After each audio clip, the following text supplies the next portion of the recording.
Oli Dugmore.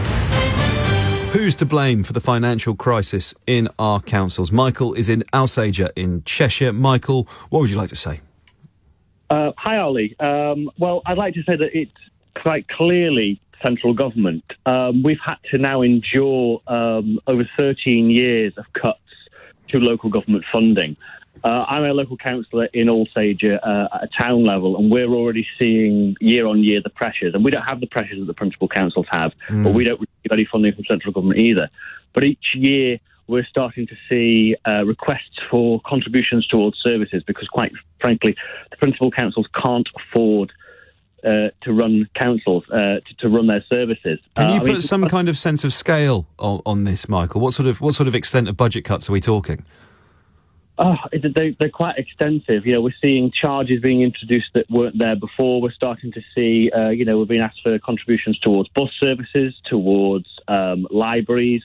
Since 2010, just in Cheshire East terms, if what the government gave in 2010 in funding to Cheshire East Council, and what they gave this past year, it's been a 63% cut, and that's forced council tax up by about 54%. Is that real? Is that real terms? In real terms, yes. Mm-hmm. Councils are forced into this position where they can only raise council tax by a certain amount. They don't want to raise it by a massive amount because, of course, it impacts their residents. But they're now being expected to provide more for less. So the value for money that residents are getting because government is cutting funding from above is significantly less. So the Conservatives and central government have got to take responsibility for the situation. And when you look across the country, it doesn't matter at the moment who is running each council, it doesn't matter which party is running it. All councils are experiencing this dire situation with their funding and are at risk of going bankrupt. When we look at, I can't speak to Cheshire East necessarily, but when we talk about, we've mentioned a few of them. Nottingham setting up its own energy company, Birmingham having 5 times the budget on the Oracle IT system or its equal pay measures. Is it not a bit reductive to suggest it's only central government that has a role in this? There must be some culpability for the councils themselves. Well, obviously, I think each area has its own unique circumstances that I think exacerbate the situation. But I think the cuts to central government funding that we've seen are extremely significant.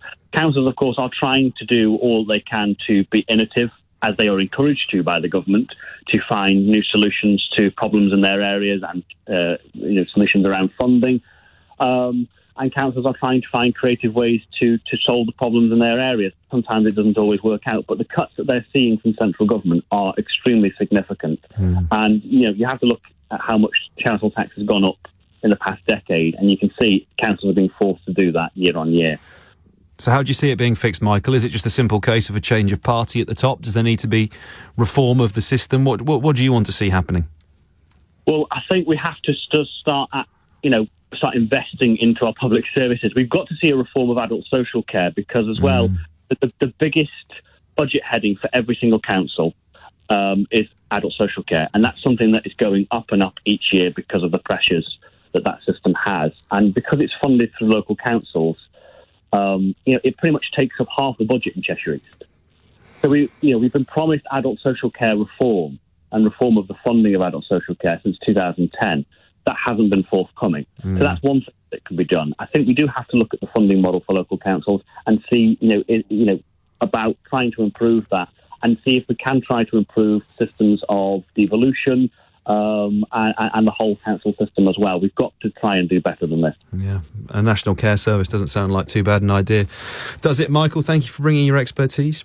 That's one of the joys of LBC, isn't it? You get these voices that are so directly relevant to the thing you're talking about. I love it. Okay, let's go.